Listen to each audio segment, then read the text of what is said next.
another freezing cold day in Raleigh today. Yesterday we had some freezing rain, and I'll tell you what, I really fell in love with this car yesterday driving it around when the weather was really crappy. This is a 2016 Subaru WRX.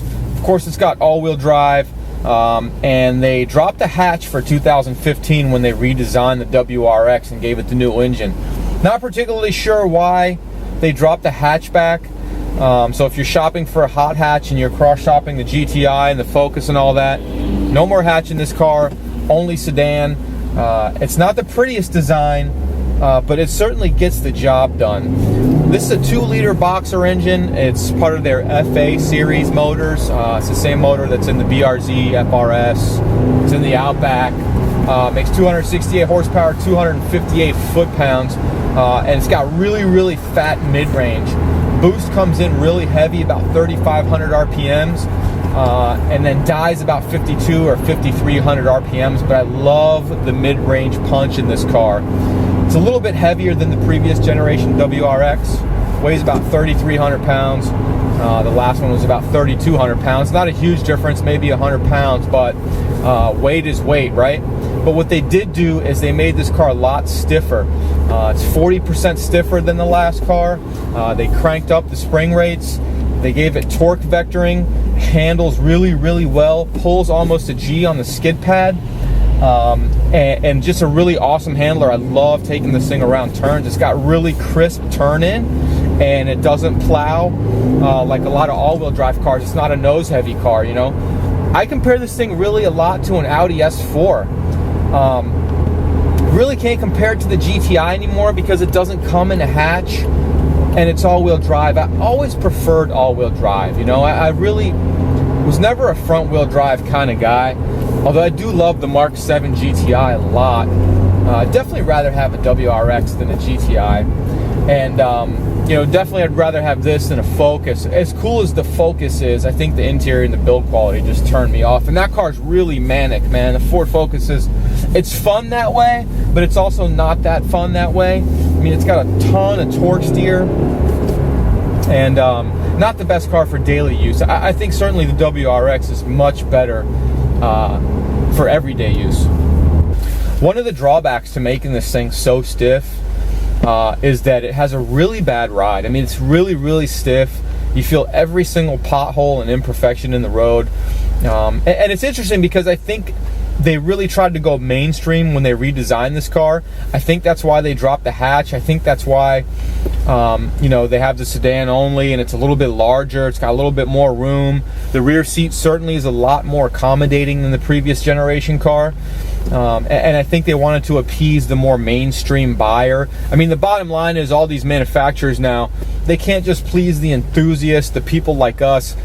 You know, we're such a small piece of the market that they can't solely market to us and make money. So I think the WRX got a little bit soft, and it's interesting because as soft as I think maybe it looks, the ride is super harsh, and I don't know if a lot of people would like that. You know, I'm used to daily driving some pretty harsh riding cars, so for me it doesn't matter, but you definitely feel how poor the ride quality is, and it's a really loud car. Not very good sound deadening. The tires do make a little bit of noise. These are Dunlop Sport Max. They handle very well, but it is a loud car inside the cabin. The shifter's really good. It's got really positive short throws. The clutch engages a little bit higher up. Feels great. I love the flat bottom steering wheel. Love the way this thing handles, man. This is a great daily driver. I wish I had a little bit more audible. Wish the exhaust made a little bit more noise from the factory. Of course, there's a plethora of different exhausts you can get for this car, so that's not really an issue. I just wish it came with a little bit more burble from the 2-liter direct injection. You know, just a little bit more noise. But other than that, this car doesn't have too many flaws. I mean, really, aside from the bouncy ride, fuel economy is pretty decent. I think it's rated 20-27.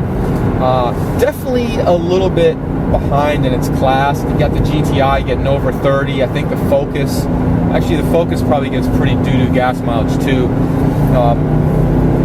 But for 2016, I think a car like this should probably get 30, although it doesn't bother me. I think the 0 to 60 in this car is something like 5 seconds flat, but that's like treating it like a redheaded stepchild, dumping the clutch at 5,000 RPMs. From a 5-mile-an-hour roll, it's probably around 6 seconds. Got good power. That's full beans right there. The first to second shift is a little bit harsh, but I really like this car. It doesn't need more power. I don't know that you need an STI for $7,000 or $8,000 more. I don't think it's worth the money. You know, I don't know if you like the look, the wing, and all those locking diffs or whatever else the STI has. You know, I think this car is just fine for the street. Handles really, really awesome. And the build quality is pretty nice, you know. Like I said, I think this thing is like a poor man's, well, I don't want to say a poor man's, a base price $27,500. I mean, you can easily go over 30 grand with these, but it's a less expensive Audi S4 because I think they have the same mission objective in mind. You know, the all-wheel drive, the sedan, the family car. You know, you can take it to the road course event, you can take it to the track, you can put your kids in it, and if you live up north or in a cold climate, you can get around all year. Again, I drove this thing in a lot of it freezing rained all day yesterday here, and this thing was so sure-footed, man. I really, really, really like fell in love with this thing almost. The only thing keeping me from buying a Subaru WRX, this actual generation right here, is I still can't get over the look. It just looks so plain Jane. I just need a little bit more pizzazz. And not that the old WRX had any pizzazz, but man, the older like the bug-eye WRXs get, the more beautiful those are. Like, I think that's the best looking WRX was the bug-eye car. Love the bug-eye car. And the Hawkeye car too, love the Hawkeye car, but I definitely think this is the least best looking one. I think this car's pretty ugly actually, you know, and I can see past a lot of that because again, I do love the interior. It's nice, it's well laid out.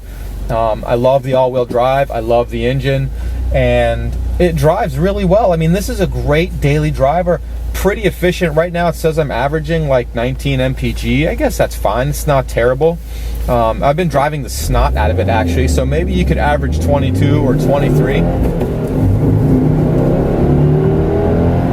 And it really falls flat after like 5,200 RPMs. I wonder if there's a tune that could, that's another cool thing. I mean, there's tunes available, different tunes and different exhausts and so many different cool mods for this car. Probably a little bit more reliable than say a comparable S4. I don't know that I'd pay 20 grand more for an S4 or 30 grand more. How much is an Audi S4? Like 55, 60 grand versus 30 grand? It's definitely not worth twice the money. You know, because I think that's the direct competitor for this car. I don't think it's the GTI. I don't think it's the R32. Those are hatches. You know, people that want hatches want hatches. They don't want sedans. They're not going to buy this car anymore. Still don't know why they didn't release the hatch, man. I love the hatch. I always dug the hatch. But regardless, if you're shopping for the new generation WRX, it's a great car. Go drive it. I'm sure you'll love it.